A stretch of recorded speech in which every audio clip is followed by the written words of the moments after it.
Welcome to another episode of Mind Your Mind. I am Roxana Parra Sepulveda, your host, and today I am delighted to be with Mathilde Porges Shisko. For more than 25 years, Mathilde has been a leading voice, performance, and speaking coach in Canada, integrating Dr. Stephen Porges' Polyvagal theory and Michael Allison's unique application of it, the play zone. Mathilde combines science, art, mindfulness, and play to help her clients realize their full vocal potential.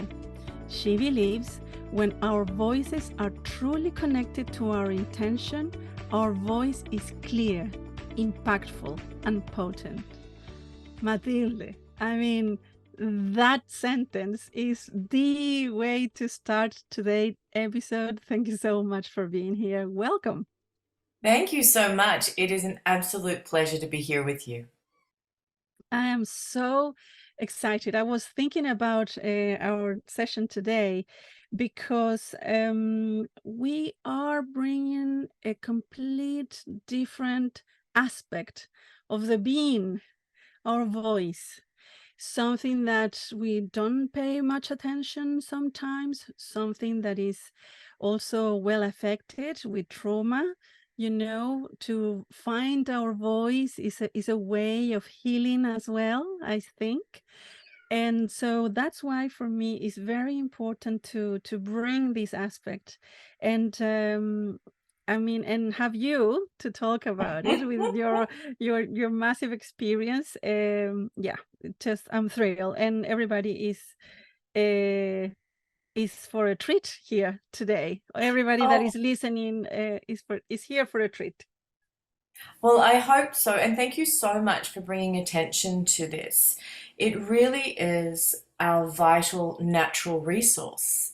When you consider it, it's our natural resource. And Mm-hmm. we spend so much time on working on other things and other aspects of our bodies and our emotional intelligence and our well-being. And the voice is often a little, you know, three times the bridesmaid, never the bride. It's like, Mm-hmm. we don't often get to bring that voice up front and really discover how important it is in every aspect of our lives. Even not in just the speaking voice, but in the voice Mm-hmm. that we have in our literature, in our painting, in our dance, in our creation, and also when we don't have a voice. It's Mm-hmm. so telling as well. So I really thank you for illuminating this thing that Mm-hmm. is inside us all, even if we can hear it or if we can't hear it. And so I think predominantly we'll be talking about the speaking voice Yes. Mm-hmm. and maybe the singing voice, but I just really do want to acknowledge that our voice comes through in so many different ways. But today we're going to be focusing on the speaking voice. Mm-hmm, mm-hmm. Very important point because and also I was thinking about we had an episode with talking about music, no? Mm. And that also led me to think about voice in the physicality of voice, how to vocalize. I mean, because there is so much about how much we get to stop from saying certain things, and especially for frontline workers, people that are helping others. One of the things that I come over and over and over across is the fact that it's difficult to voice personal needs. Absolutely. Yeah, and I'll just go back a little bit on the fact that our voice is a broadcaster of our physiological state. Mm-hmm. And that's part of the polyvagal theory, in that it's very, very difficult to disguise how you're feeling when you can hear it in your voice. We see it on our Yes. faces and we hear it in our voices. And so it's like a symphony. The need to speak is like this kaleidoscope of a symphony of so many different aspects that need to be working in the body in order for the voice to come forth. Uh-huh. Just that impulse, that need to speak, sets in motion this kaleidoscope of activity within our bodies. And then if we put that with the notion or the fact that our physiological state is incredibly transparent in our voices. Even the fact that if we don't want to say what we want to say for fear of hurting somebody else, for fear of speaking out, all of those things come into play. So not just the physical manifestation of the voice, of the vibration passing through the vocal folds and coming out through the mouth. It's everything. It's a full body experience of wanting to speak, having the desire to speak. Our voice is touched from a distance. What is the impact that we need it to have? And so having more of an awareness of our physiology can really help us to have a voice that is respectful of the time and the environment in which we find ourselves. When we don't really have that awareness of where am I in my physiological state? Who am I with? Are there cues of threat or safety? Without knowing all of this, how can we really gain control of our voices in order to help others, in order to help others feel safe, in order to warn others, in order to have the authoritative voice that is required to sail to the back of the auditorium, or to have that intimate voice in that conversation with a loved one in a caregiving situation. So if Mm. you consider the amount of scenarios that we find ourselves in, our voices are there with us. And we're born with a 2 to 4 octave range of all of these beautiful notes in our voices. Mm-hmm. And because of the homes we grew up in, or the relationships that we've found ourselves in, or the work environments that we are navigating, different areas of our voices start to disappear or lock away, Uh-huh. become dormant. Mm. And sometimes we need to really, to use the term that Deb Dana talks about in befriending the nervous system, we need to befriend our voices Mm-hmm. and give ourselves permission to re-explore all of that notes that might have been dormant for some time. Mm-hmm. And what comes to mind as well from what you're saying is that need of safety, no? Within all of those interactions. I think my impression that our voice will be easier or easily found, or we will be able to express ourselves easily if we are in a situation of safety, or that we are receiving those clues.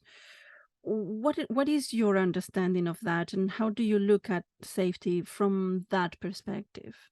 Mhm. Well, from a personal sense of safety, what safety means to me Mm-hmm. is it means that I feel safe enough to be who I truly am. Uh-huh. So if we think about that, I feel safe enough to be who I truly am, to reveal who I truly am. I can be more creative. I think more clearly. I am playful. I can experiment. I can fail despite the fear of judgment. And being a creative, being an actor, I Mm-hmm. think safety is something that we don't always feel that if we're safe, we can't risk and we can't play dangerously, but we can. So there's that element of safety. When I'm with people that I feel safe with and connected with, that I'm Mm-hmm. co-regulating with, that I can feel I am at my most authentic self, then it doesn't really matter what I do. And my voice sails, and my voice has prosody, and my voice embraces all of the notes that I was born with. So safety is something that I don't think you can be told that you're safe. It's such a feeling, Mm. it's such Is an yes, energy. I And agree. yeah, because like beneath our consciousness is this unconscious system that is detecting cues of threat and cues of safety. And I might be in a safe place, but I don't feel safe. So that is my body sending myself cues as to be a little bit more on alert.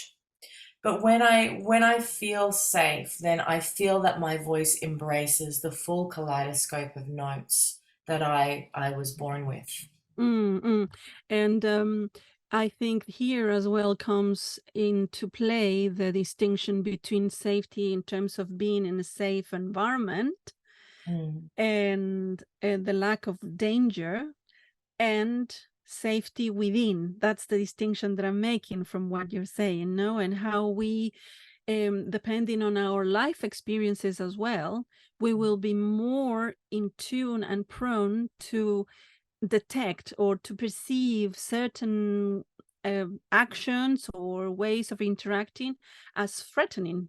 No, if we have experienced abuse, for example, we will be more protected and less inclined to have social connection, for example. That's just one of many examples that comes to mind.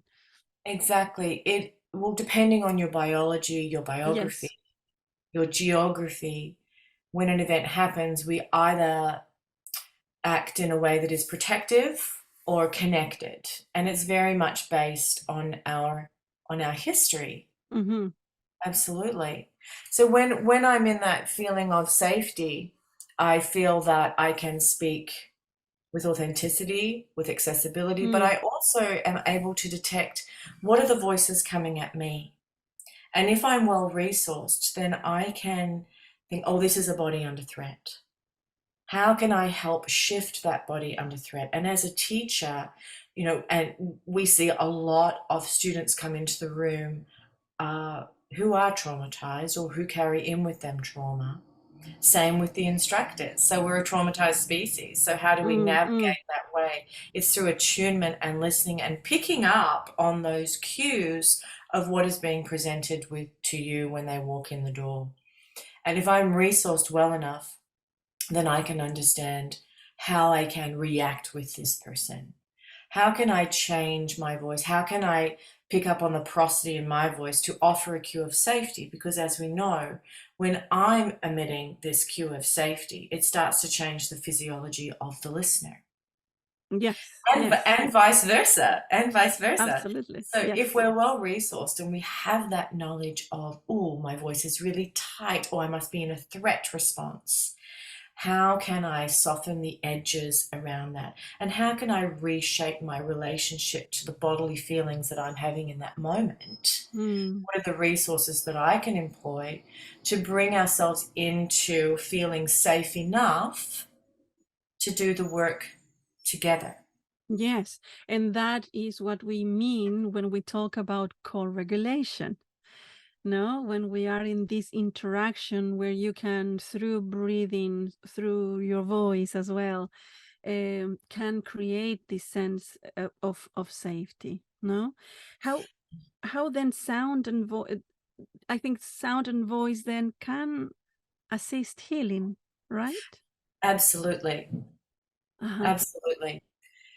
I just wanted to, so co-regulation is one of the pillars of Dr. Stephen Porges's polyvagal theory. And Yes. when we're co-regulating, we're actually finding safety with another. We can be a caregiver, we can socialize. It's our biological imperative to connect, to feel safe and to belong. And so the voice is such an integral part of our social engagement system, Mm. which is the system that we employ to co-regulate, to communicate with others, to offer cues of safety, to have that reciprocity. So it's the same neural mechanisms that we use to speak and to sound and to sing that promote health, growth, and restoration, which is part of what the voice is doing is there's so much. I Yeah, don't know where to start. it's amazing, isn't it? Yeah, no, carry the, on, carry on. the larynx, Mm-hmm. the larynx is actually on the vagus nerve superhighway. there are afferent nerves that connect with the vagus nerve. And so when Uh-huh. you're speaking, when you're sounding, when you're singing, it's actually stimulating the vagus nerve. When we're speaking, we're hoping that we're exhaling. I mean, there are many people who hold their breath when they speak and when they sing. But the way that we're designed is that the exhale, the long exhale, uh, Uh-huh. as we know, stimulates the vagus nerve, the parasympathetic nervous system, which is part of our health, growth, restoration, recalibration, I like to call it as well. So just by speaking and sounding and exhaling, it's actually really good for our health. Taking a voice class is actually really good for your health. I'm thinking I should do that. Exactly. Well, I'm you're doing totally yoga for your body. yes. Well, I'm definitely thinking that we don't know anything about this. This is so enlightening because it's amazing. I think with the years and for me as an specialist in trauma, the Polyvagal theory has been, an eye-opening in opener in so many ways because there is so much about this dichotomy between mind and body Mhm, that has been present forever mhm. in the field of psychology. And I think of course over the years as well there has been so much in terms of integrating and understanding that we are a whole, no, as a whole, as we are integral, we are just we are one, and Yeah. that these dichotomies are really a mean to try to understand better human behavior and so on, and also find some solutions for so much suffering, Oh, psychological suffering. yeah. What polyvagal theory has meant to me is that it moves me away from what should I have done to what could I have done in that Mm-hmm, moment. mm-hmm. And uh, there's so much that is intuitive and simple and just makes so much sense. But now it's grounded in a science which makes me Exactly. understand how I show up human. Oh, it's not my fault.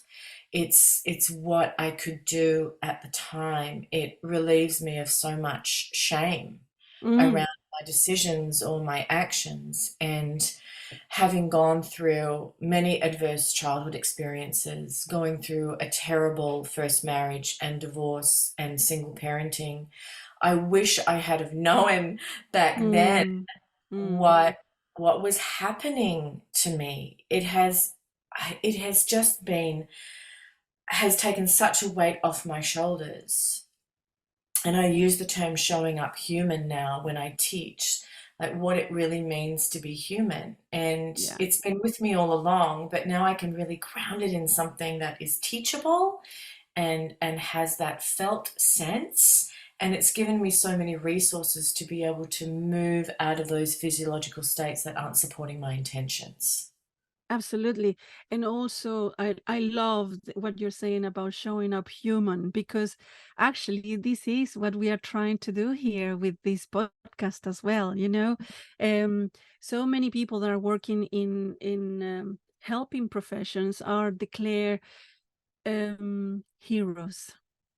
Mm, And yes, I mean, it's heroic so many times the actions they have to take, but actually they are human. We are human.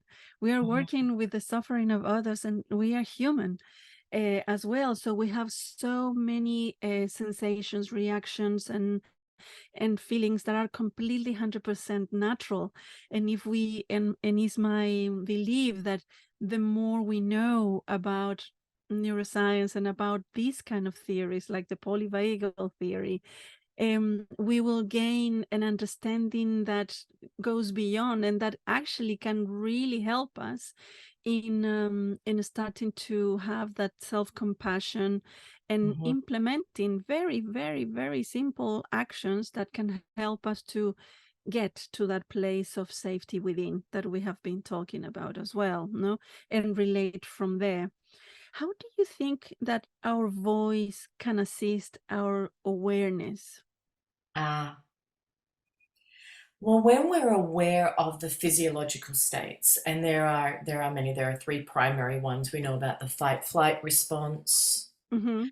know about the dissociation and the shutdown response, Mm-hmm. and then the newly formed social engagement system, or the ventral vagal complex, which comprises of several nerves in the larynx, the throat, the striated muscles of the face, the middle ear, and the heart and the lungs.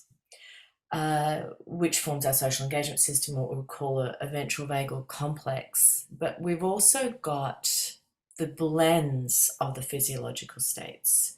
For example, when we have a sympathetic response or a mobilized response that is anchored in safety, that would Mm-hmm. be play and dance and joy. When we're actually combining the ventral vagal with dorsal vagal response, or the shutdown dissociation, as long as we're not deployed for defense, when we're actually anchored in safety, then we have the intimate moments with another, or we're alone but we're with a book under a tree eating an apple. Those intimate moments. And then we have the other blended states of appeasement. So, Mm-hmm. and our voice is reflective of all of those different states. So if I know that I have a very flat affectation in my voice has Uh-huh. gone quite monotone, I'm probably sensing that I'm in some kind of survival response, some Mm-hmm. threat-oriented response, Mm-hmm. sympathetic or dorsal, heading towards dorsal shutdown. If my voice has prosody and it's buoyant and it's joyful, I know that I'm in ventral vagal. I know that I am feeling safe, I'm feeling at my best, and spending more time there brings me closer to homeostasis as well. Mm-hmm. So I can hear it in my voice. So if I know that I'm in an environment where I need to help promote safety with another person, Uh-huh. I can use those resources to change the prosody of my voice. Maybe do a little bit of a body scan, feel my feet on the floor, feel the expansion of my body, connect to my breath, innovate the diaphragm, Mm-hmm. and then feel those melodic tones of my voice coming through. If I know that I have to tell my kids something that I've told them 7 times and they're not getting it, I might be a little bit more activated. I might be a little bit more mobilized in my voice. And if I'm speaking to a pet, or if I'm soothing a sick child, or maybe an elderly parent, then I'm going to recognize the tone of voice that I'm going to employ. Yes, and that also can help us when I'm thinking of is that is something about the intentionality, no, the intention that we put on our voice, and how then in those different scenarios that you were describing, we can also make choices Mhm. about how we want to talk to the other person, how we want to come across, and give intention in that way as well. No, that I'm hearing an element of choice here. Absolutely. And you've mentioned the how a few times, which is perfect, because sometimes, and Dr. Porges talks about this too, it's not necessarily what we say, but it's how we say it. And then I take Uh-huh. it, yeah, and then I take it another step further and say, well, why are we saying it? And what Mm-hmm. is my intention? Because if I have attention, the voice is very smart. If I'm connected to my intention, my voice actually knows what to do. Mm-hmm. Mm-hmm. If you vary your thought, your voice will follow. It absolutely works the other way around, because if Mm-hmm. we're wanting to move states, if we're wanting to appear or connect with another person in a different way, then I can intentionally make a choice to do that. I Uh-huh. know that, for example, if I need to calm myself down, Yes. I might hum. I might listen to the prosody of my voice. I might use my compassionate voice to soothe myself. Because when I hear my own voice, Mm-hmm. when I hear my own voice in a way that is melodic and calm and grounded, then it soothes me. And I know, okay, I've got this. Oh, okay, there she is. I know that she's going to be Okay. So it Mm, works both ways. We can yeah. intentionally maneuver it, or we can allow it to do its job with the change of intention, the internal change of intention, which is so fast, and our voice will Yes. follow. And how important you have brought as well the inner voice that has such an influence in the way that we move around the world and the way that we relate to ourselves, no? Oh, and we Mm. can be so nasty to ourselves. Yes, it's so easy.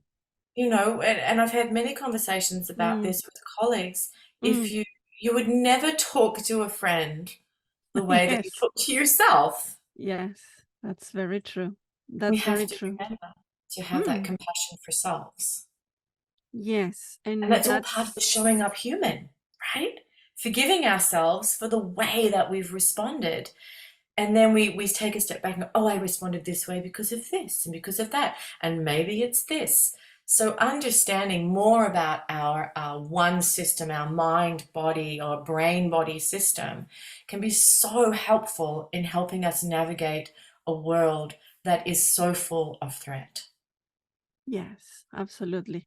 So, do you think you have vast experience with actors as well, no? And from Mhm, I from do. from from that angle, how do you use voice and well-being? We have touched a little bit on that, but would you like to expand a little bit more in that topic?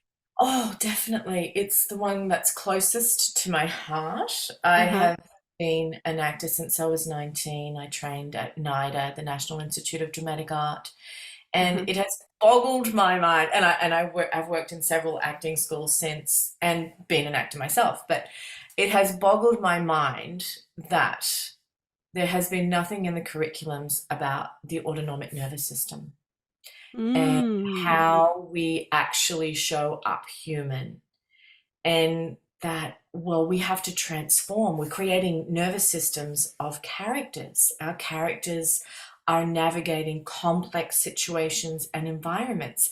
Actors ourselves are in adverse conditions when we're asked to perform and deliver these performances.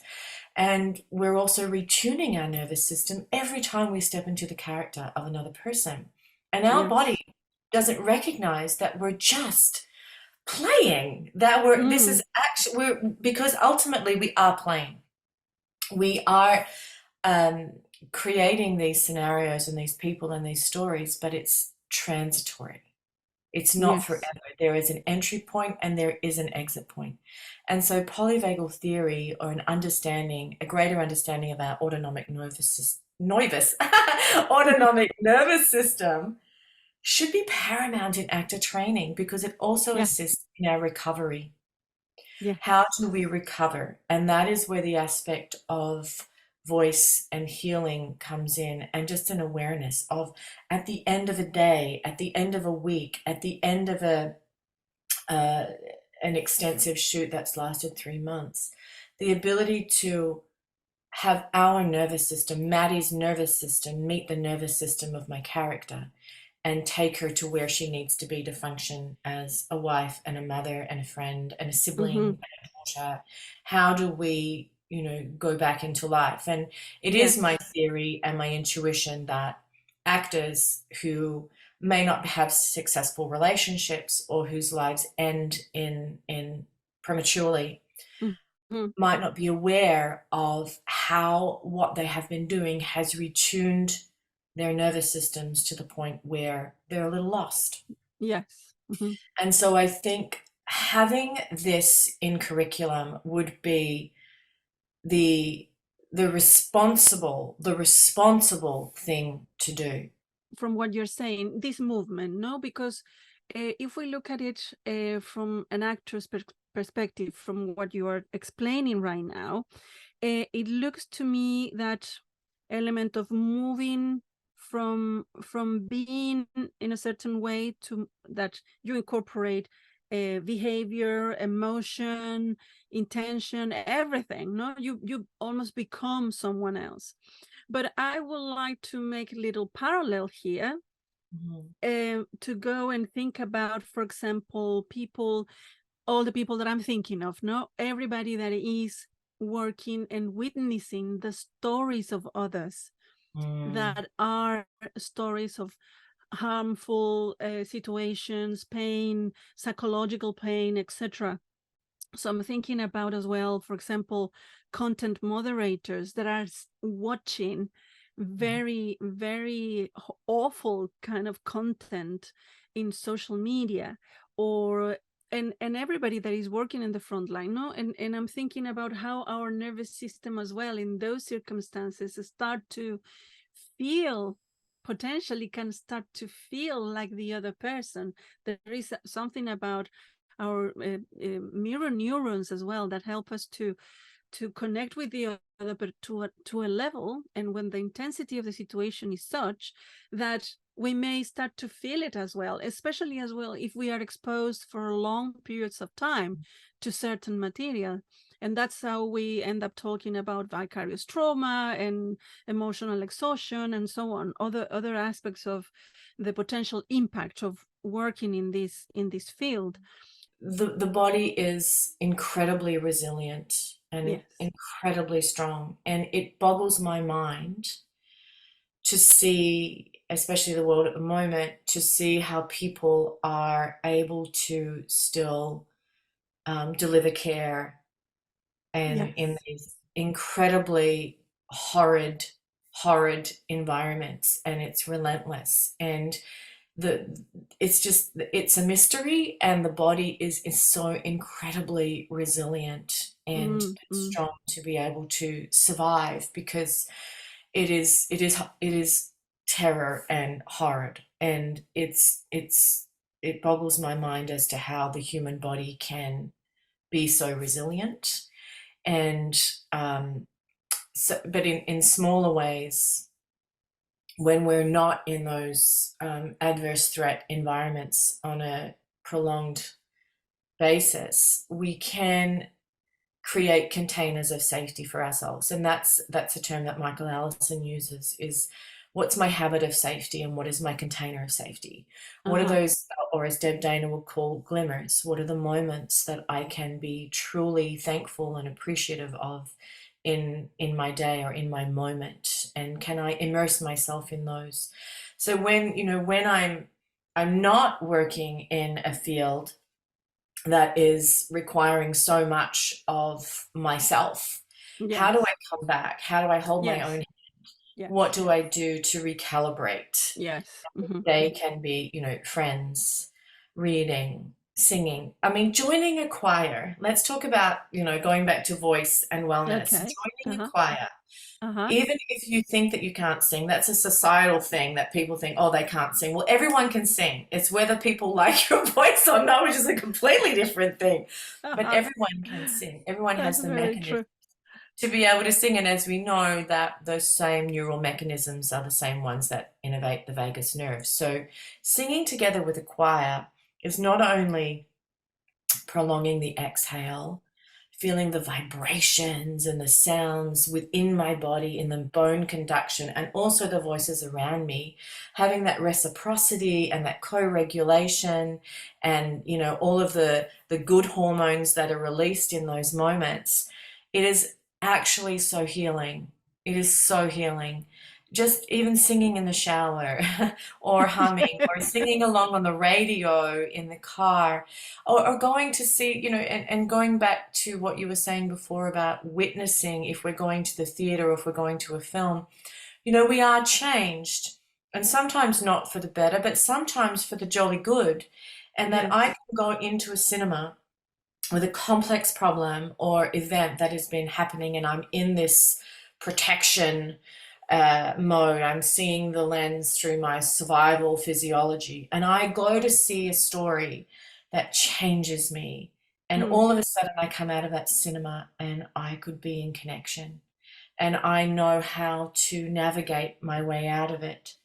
So it's a remarkable thing that we live in, that we inhabit Yes. this body, connected to the world, connected to each other, and connected to spirit. Mm, mm, mm.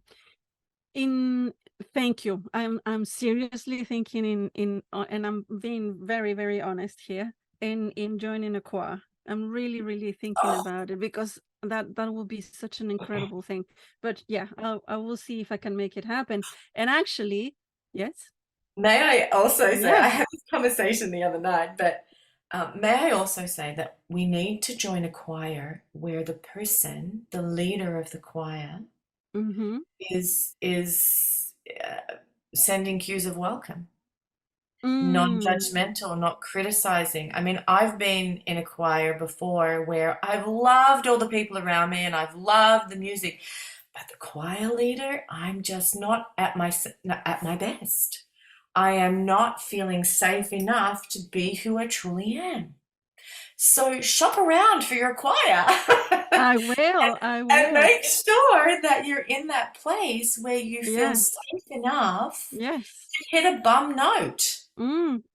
Yes. That's I'm that's curious that's about, yeah, an what could intervening happen variable there. there. I'm really curious because for me as well, to be doing this podcast Mm. is part of finding my voice, you know? I was born in dictatorship in Chile, and everything was about silence and being careful. Who did you talk with, and so on. So there were so many parts. Over the years, I have worked in therapy around this and understanding parts of my voice being, especially with authority, being quite sort of low and not very confident. And I think one of the important elements that I'm rescuing here through doing the podcast is owning my voice in terms of the 25 years I have of experience as well working in this field and Mm. having conversation with people that are so incredibly interesting like today. And and allowing myself, to have these conversations and to share them with others. It's okay not to use your voice too. I know that, Yeah. yeah, it's okay. It's okay to have that intention of wanting to or needing to. And I have been in very, threatening environments where I'm a voice teacher and I lost my voice. I couldn't Mhm. speak for out Mhm. of fear. And so that's okay. And I think and having that self-compassion coming in as well, Mm. of respecting that for those times, not speaking was keeping you safer than speaking. Absolutely. Yes, And that's absolutely. okay. And you might have these intentions of being the social justice warrior, of being the person that stands up to authority. But when you're in those moments, you can't really decide what you're going to do. You might have the best intentions. And it's when we remove ourselves from those Mm. situations that we can recalibrate Yes. and go, okay, I understand what happened then. I actually didn't have access to my language processes because I was so under threat that I wasn't Yes. able to physiologically engage my speech processing centers in my brain. But now I Absolutely, am yes. out of there. Maybe I can write a letter. Maybe I can send a voice message. Maybe I can actually make a social media post once I've removed myself from an environment where I think that I'm under extreme threat. So I just wanted to pop that in there and go that that was keeping you safe at the time. And now, Exactly. yeah, and Exactly. now you're finding your voice. It might be years later, but And that's in different ways, in exactly. different And this is part of a personal journey, but also ways. is that element of self-compassion that is so necessary. Because I mean, so many people, I see so many people beating themselves. And also what I always hear a lot, especially when we are talking about well-being, is there is a lot of should. And this is Yeah. something I have mentioned before, I'm sure in other episodes, but we cannot shoot ourselves into well-being. No, it's absolutely what could I do Yes, at the yes, time? yes. What could I do at the time? Yes, absolutely. That's the alternative that is Yeah, much more gentle as well and much compassionate more. towards oneself. And that Yes, brings understanding more than judgment, I think. understanding, Mm, absolutely mm, mm. understanding, Yeah, acknowledgement, yeah, honoring, yes, compassion. Yes. Yes. So my exercise is Oh, how beautiful. it's actually, I call it Be My Safe Supportive Friend. And it's an acronym for breathe, move, sound, speak, and focus. Be my safe, supportive friend. And it actually comes from the actor's warm up, in that, what do I need to prepare my physiology for the roller coaster of the journey that my character is about to take? But a warm up is also my ritual, and my ritual is predictable, and it anchors me in safety. So there are 5 elements to the actor's warm up that need to be incorporated if we have 5 minutes to warm up, or if we have 25 minutes to warm up. Uh-huh. So it is, I breathe, I move, I connect to my sound, my open sound. I engage my articulators to warm up all of the parts of me that are required for speech. And then I focus. I am imagining, walking out onto the stage, or I'm imagining getting in front of an audience, or I'm imagining stepping into the surgical room, or I'm going in to meet a client. So it's my last minute focus preparation. So breathing, the long exhale, connecting to the diaphragm and the solar plexus, connecting to the other diaphragms in the body that are going to open me up, connect to my breath. I'm going to open my windows and my doors and my sockets and my pockets of my entire body, and my hips and my joints, my rolling joints, my spine. I'm going to sound. I'm going to connect to maybe some oohs and ohs and ahs and ahs and e's, and I'm going to play on a little, it's like going on a little roller coaster ride with my Mm. voice. Ooh, so I'm moving my finger as a roller coaster, and maybe there's loop-de-loops. Woo, woo, woo, woo. So just being really playful with my sound. And then warming up my articulators, my lips, my tongue, my soft palate, which are actually directly linked to the vagus nerve through the sucking and the swallowing action. Mm-hmm. And the lips, the tongue, the soft palate, the jaw, which is actually linked to the sacral plexus as well. I mean, everything is so connected.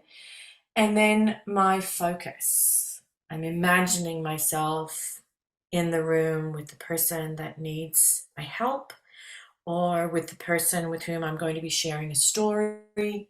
Uh-huh. And then I'm kind of good to go. So, but it can also just be the start to your day. My kids are really challenging. I've got to get them out the door and off to school. Incorporating 5 minutes of just coming into being, of embodiment of my voice, my breath, my human. And then I get to show up human, in my avatar, and Yes. and walk through life. So I wanted to share that with you, and it's my safe, supportive friend, which brings in the notion of, well, not the notion, but the importance of compassion for self. Be Yes. my safe, supportive friend, because you are with you all the time. When I am with myself, I am not alone. And when I am with you, you are not alone. How amazing. Yeah, I love it. I love it.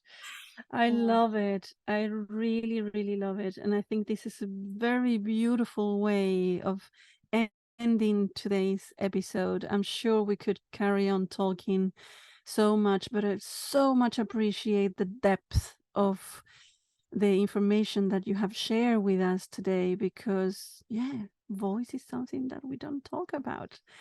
And, How ironic. and We don't talk about it. yeah, yeah, you see, and we are using it all the time. Those part of ourselves that we give for granted that do need some attention. Why not give it some If you give attention it to it? if you give it attention, it will Yeah, grow. yeah, Yeah, exactly. What Yeah. happens if we give attention to our voice is what I'm left with today after this conversation, Mathilde. Thank you so very much. The only thing that is left to say as well for everybody that is listening, if you have found anything helpful within this conversation, feel free to share it with your friends, with your colleagues, with others that probably with your friends that are part members of the choir, and so they can understand as well what is happening biologically in their bodies as well while you are all together in that beautiful activities. So Mathilde, thank you so very much once more.